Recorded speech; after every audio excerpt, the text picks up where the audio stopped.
Assalamualaikum warahmatullahi wabarakatuh. Perkenalkan, nama saya Muhammad Farhan Ar-Rasyid dengan NIM A51025016 dari Prodi Pendidikan Guru Sekolah Dasar kelas 1D.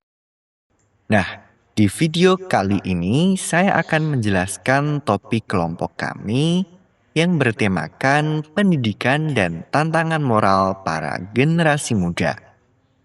Nah, topik ini kami pilih karena kami melihat bahwa di era digital sekarang ini, generasi muda sering menghadapi berbagai masalah moral.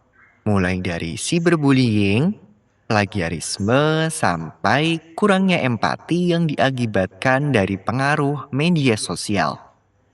Kami percaya bahwa pendidikan seharusnya tidak hanya mentransfer pengetahuan saja, tetapi juga membentuk karakter dan moralitas seorang siswa. Generasi muda saat ini seperti Gen Z dan Gen Alpha hidup di dunia yang sangat terhubung dengan teknologi. Kami tumbuh dengan media sosial, internet cepat, dan arus informasi tanpa batas. Namun, di balik kemajuan itu, muncul banyak sekali tantangan moral yang baru. Contohnya, cyberbullying, yang dimana anak muda menggunakan media sosial untuk menghina atau mempermalukan orang lain.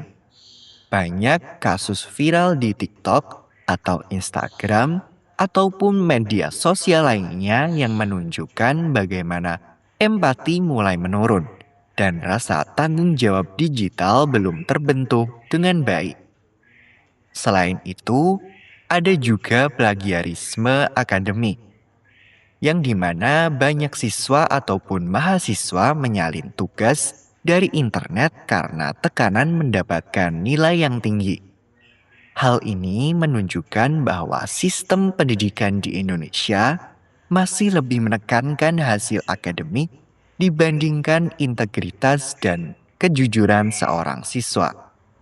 Kemudian, tantangan moral juga muncul dari lingkungan sekitar. Banyak orang tua yang sibuk bekerja dan sekolah lebih fokus pada ujian, sehingga anak kurang mendapat pembelajaran moral.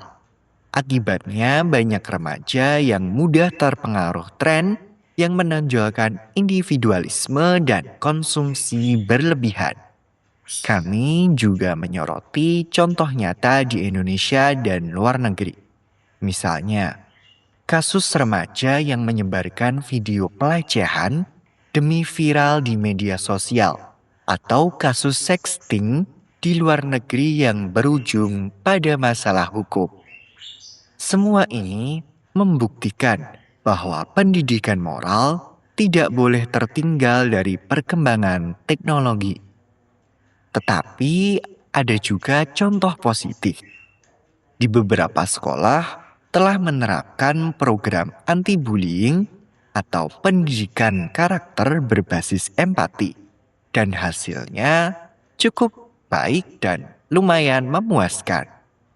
Hal ini menunjukkan bahwa pendidikan bisa menjadi solusi jika dilakukan dengan cara yang tepat. Kemudian, dari pandangan pribadi saya, topik ini sangat dekat dengan kehidupan kita sebagai seorang mahasiswa.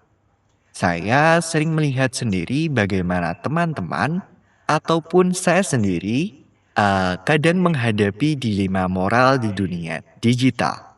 Misalnya, eh, banyaknya tugas yang deadline-nya terlalu mepet dan banyaknya tugas yang menumpuk, kami mungkin kadang tergoda untuk menyalin tugas karena kepepet waktu.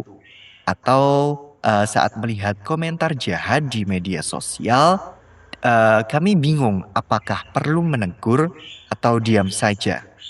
Nah, dari situ saya sadar bahwa menjaga moral di era digital itu ternyata nggak mudah.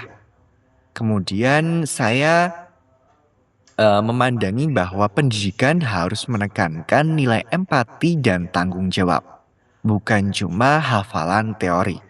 Kalau sejak dini kita diajarkan untuk memahami perasaan orang lain dan berani mengambil keputusan yang benar, kita bisa tumbuh jadi generasi yang lebih kuat secara moral. Guru dan dosen juga punya peran penting. Tetapi menurut saya perubahan terbesar justru datang dari diri kita sendiri. Bagaimana kita memilih untuk bersikap. Saya pribadi merasa bahwa pendidikan seharusnya membantu kita untuk menentukan atau menemukan jati diri moral kita di tengah derasnya pengaruh media sosial.